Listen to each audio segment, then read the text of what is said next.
As my mama used to say, closed mouths don't get fed. So if you want something, you gotta ask for it. Everywhere I go, the people really wanna know who I is and who I be. They stop and stare when they see me. Hey y'all, my name is Keisha Jante. Welcome back to my channel, or if you're new here and this is your first time seeing my face, welcome. Thank you so much for clicking on this video. I'm in the process of having my very first home built. It's a semi-custom home here in the Atlanta area, and I've decided to take you guys on that journey and that process so you can learn all the things right along with me. So if that's the type of content that you're interested in, make sure you go ahead and hit the subscribe button and turn on your notifications so that you can be notified anytime I post a video. Today I want to talk about a couple of additional things that I've learned so far, and really I think that these things that I'm going to talk about today really might apply to people that are buying an existing home as well. Even if you are in the home buying process and you're not going with new build, I think that these things that I'm going to talk about today would apply to you as well. So let's go ahead and get right into them. First thing I want to talk about today is lender incentives. So with new construction, you have the option to go with your own financing, or you can use their preferred lender, the builder's preferred lender, which is usually, I think, probably a mortgage group that's affiliated with the builder. So the builder will have like a separate division that does the financing as well. So they keep it in-house. And because they can keep it in-house, they can offer you some incentives that will incentivize you to go with that lender. I think that for the most part, these incentives are going to be funds towards closing. There may be some other kinds of incentives. Maybe they throw in some appliances or something like that. I don't know. But I know in my case, the builder is offering money towards closing. Now, usually in order for you to even be able to get these incentives, you have to use their preferred lender, which is the whole point of even offering these incentives. But in some cases, not all cases, but in some cases, you might still be able to get these incentives if you don't use their preferred lender. For example, if the preferred lender denies you, then you might be able to go back to the builder and say, hey, I tried it with your lender. They wouldn't accept me. I got denied or whatever. Can I still get these incentives? In some cases, they'll still go ahead and give you the incentives because only reason that you're not using their preferred lender is because, they're not able to extend credit to you. Another situation in which you might be able to use the builder incentives, even if you're not using their preferred lender, is if you find another lender outside and they have better terms that their lender can't match. Now, again, this is not the case across the board. This is very much on a case-by-case basis.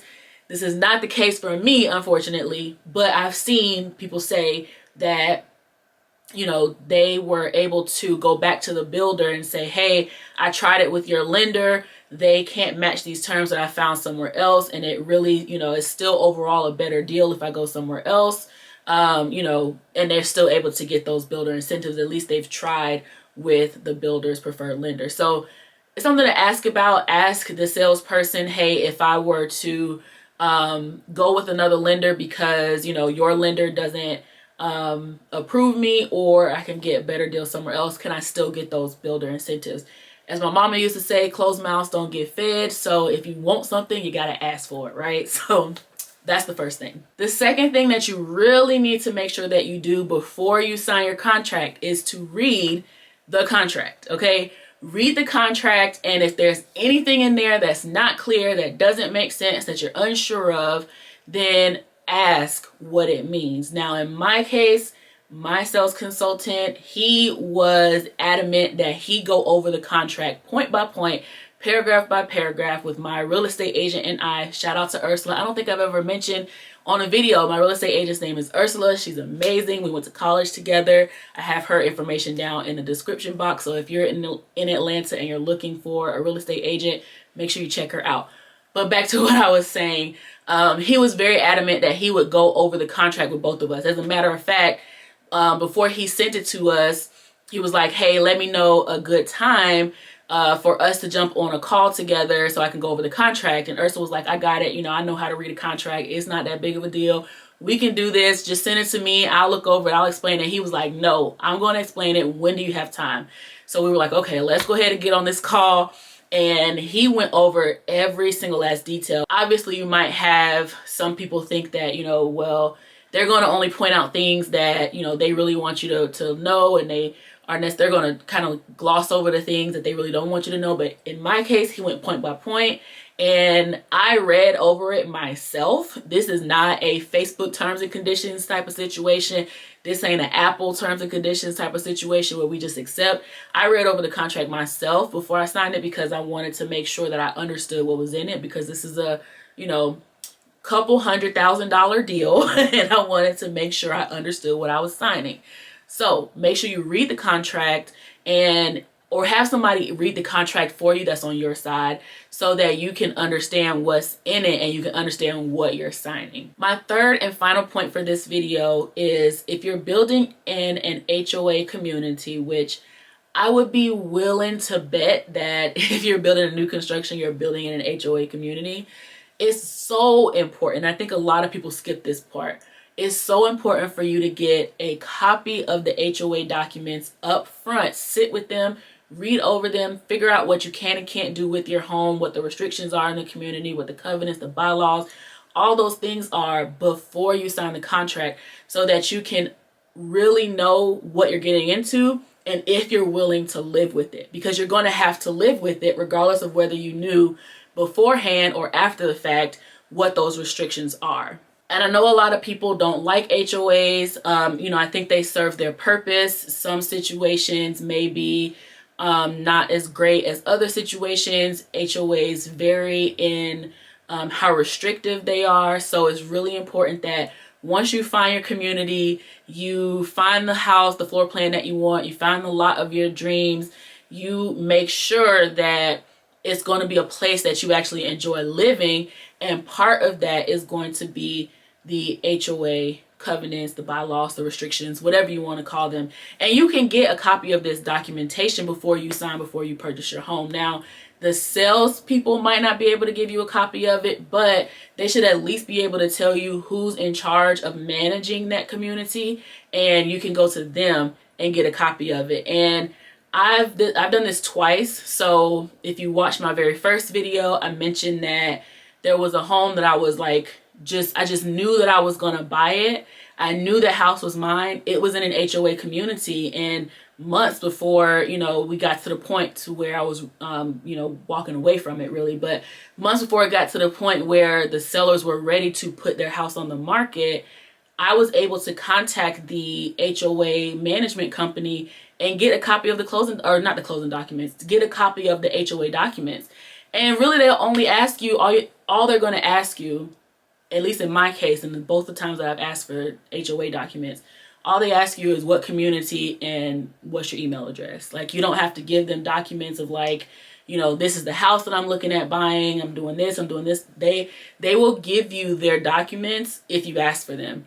So that's something you definitely want to make sure of that you're getting before you sign that contract, because you can find everything else about the community might be perfect, but there might be some restrictions in the HOA that you can't live with. And I know a lot of people don't really like HOAs. I think they serve their purpose. Of course, some of them are more restrictive than others, but you want to make sure you're not in one that's way too restrictive or doesn't have certain you know, restrictions that you can't live with. There was a young lady whose videos I was watching who just purchased a home, just had a home built, and she built in the HOA community, of course, and she didn't know until after the fact that she wasn't going to be able to put a pool in her house. This was before the house was completed, I think, but after she signed the contract and they had started building the house, then she learned that she wasn't able to put a pool in her backyard. And I think, you know, I don't know, of course, all the details, but I would think that if she would have gotten the HOA documents up front, she might have found that and read through them, of course.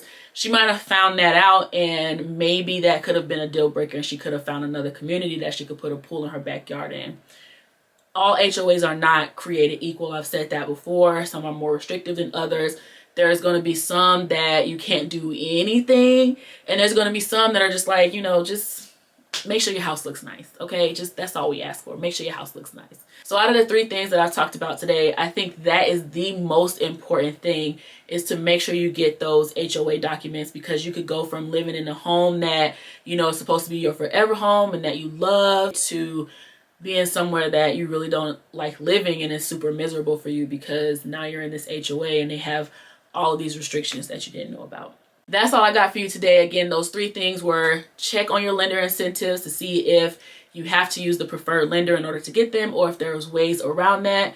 Read the contract and see if there's anything in that that doesn't make sense, and ask somebody to explain it to you so that you do understand it and it does make sense to you before you sign it. And get the HOA documents so you can make sure that you're comfortable living with those restrictions or within those covenants, you know, for as long as you own your home. If you haven't done so yet, please go ahead and like this video and let me know down in the comments if there's something that you think buyers should know when they're building their home that I haven't touched on. Obviously, like I said, I'm learning a whole lot in this process, and I haven't even begun to scratch the surface of all the things that I can learn during this process. And if you haven't done so yet, go ahead and subscribe and turn on your notification bell so that you can know when I post any future videos. I will be seeing you guys. I'm not sure when this video is going to go up. I have a couple videos that I want to get out soon, so I'm not sure when this video is coming up. So this might be either a week 5 or a week 6 video. But there's a lot of stuff going on right now at the house, and I will be putting all the update stuff in my next update video. So I'll see you guys on that one. Again, make sure you subscribe, hit your notification bell, like, comment, share. I'll see you later. Bye.